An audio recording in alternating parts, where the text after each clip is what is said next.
বড়দিনকে ঘিরে পাহাড়ের খ্রিস্টান পল্লীগুলোতে এখন আনন্দ আর উৎসবের আমেজ। পাহাড়ি জেলা রাঙামাটিতে খ্রিস্টান ধর্মাবলম্বীদের মধ্যে চলছে নানা আয়োজন। বড়দিন উপলক্ষে গির্জাগুলো সাজানো হয়েছে ফুল আর বাহারি রঙে। গির্জায় গির্জায় বসানো হয়েছে মনোরম আলোকসজ্জা, যা সন্ধ্যা নামলেই ভিন্ন এক সৌন্দর্য ছড়িয়ে দিচ্ছে। প্রার্থনা, কীর্তন আর শুভেচ্ছা বিনিময়ের মধ্য দিয়ে খ্রিস্টান সম্প্রদায় বড়দিন উদযাপনের প্রস্তুতি নিচ্ছে। রাঙামাটি থেকে মহুয়া জান্নাত মনি, সময় সংবাদ। বিস্তারিত দেখুন ভিডিওতে।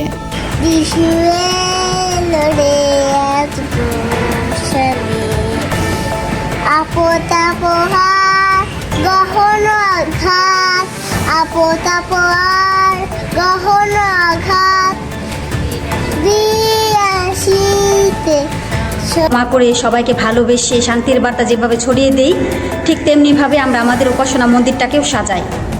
আমাদের সাজসজ্জার মধ্যে রয়েছে আমাদের গোয়াল ঘর। এখানে গোয়াল ঘরে আমরা দেখতে পাচ্ছি আমাদের মুক্তিদাতা যীশু খ্রিস্ট, তিনি শায়িত আছেন, যিনি পৃথিবীতে একদম মাটির পৃথিবীতে গোয়াল ঘরে জন্মেছিলেন। পরাৎপরের পুত্র হয়েও, ঈশ্বর পুত্র হয়েও তিনি মাটির পৃথিবীতে জন্মগ্রহণ করেছিলেন। সেই প্রতীক হিসাবে আমরা এই গোয়ালঘর সাজিয়েছি। গোয়ালঘরে আমরা দেখতে পাই যে যিশু শায়িত আছেন, যিশু এবং তাকে দেখতে এসেছিল সেই রাখালেরা, 3 পণ্ডিত। এবং একই সাথে আমরা এই উপাসনা বেদিও সাজাচ্ছি।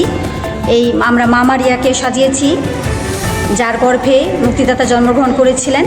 এই সাজসজ্জার মধ্য দিয়ে আসলে আমরা আমাদের আধ্যাত্মিকতায় প্রকাশ করছি যে আমরা আমাদের মুক্তিদাতাকে ভক্তি ও শ্রদ্ধা জানাচ্ছি, তাকে আমরা তুষ্ট করছি এবং তিনি যেন আমাদেরকে আশীর্বাদ করেন। এই জন্য এই সাজসজ্জা। সবাইকে ধন্যবাদ। একটা বিষয় বিশেষ আজকে এই অনুষ্ঠানের মধ্যে কী কী অনুষ্ঠান থাকবে আজকে? আজকের অনুষ্ঠানের মধ্যে মূলত আমাদের যে উপাসনা, আমরা এটাকে বাংলায় বলি খ্রিস্টজাগ বা প্রভুর ভোজ।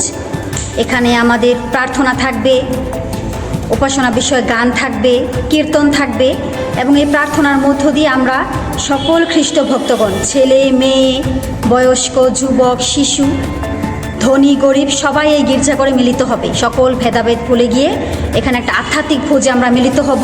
আমরা বিশ্বাস করি এই আধ্যাত্মিক ভোজে আমরা অংশগ্রহণের মধ্য দিয়ে আমরা আত্মায় শান্তি লাভ করব, বড়দিনের আশীর্বাদ ও কৃপা লাভ করব। এবং এটা শুধু আমাদের জন্য না, এই কৃপা আশীর্বাদ সারা বিশ্বের জন্য, আমাদের বাংলাদেশের জন্য, প্রত্যেকটি মানুষের জন্য। এখানে ধনী গরিব, উঁচু নিচু ভেদাভেদ নাই, সবাই এটাতে অংশগ্রহণ করবে এবং এই খ্রিস্টজাগের শেষে সবাই আনন্দ কীর্তনে মেতে উঠবে। প্রভু যিশুর জন্মবারতা এই কীর্তনের মধ্য দিয়ে আমরা সবাইকে ছড়িয়ে হিংসা উন্মুক্ত পৃথিবীতে তিনি তার পুত্রকে পাঠিয়েছেন। পুত্রের মধ্য দিয়েই যেন আমরা সেই শান্তি, ভালোবাসা, প্রেম মানুষকে বিলাতে পারি। হিংসার পরিবর্তে, হানাহানির পরিবর্তে যেন ঐশ্বরিক প্রেম, ভালোবাসা মানুষের মাঝে যেন দৃশ্যমান করে তুলতে পারি। আর তাই আমরা এই বড়দিনটাকে সেইভাবেই গুরুত্ব দিয়ে থাকি যে মানুষ মানুষকে ভালোবাসবে, মানুষ মানুষকে যত্ন নেবে, মানুষ মানুষের প্রয়োজনে সাড়া দেবে, বরং মানুষ মানুষের মধ্য দিয়ে যেন উপকৃত হবে। যেন আমাদের এই পৃথিবীতে থাকবে না কোনো হানাহানি, থাকবে না কোনো বিদ্বেষ, থাকবে না কোনো হিংসা, যেন আমরা পরস্পর হাত ধরে একসঙ্গে পথ চলতে পারি। যে ঈশ্বরের ভালোবাসা যেন প্রত্যেকের কাছে যেন বিলিয়ে দিতে পারি। আর তাই এই দিনটি আমরা এই কারণে উদযাপন করে থাকি।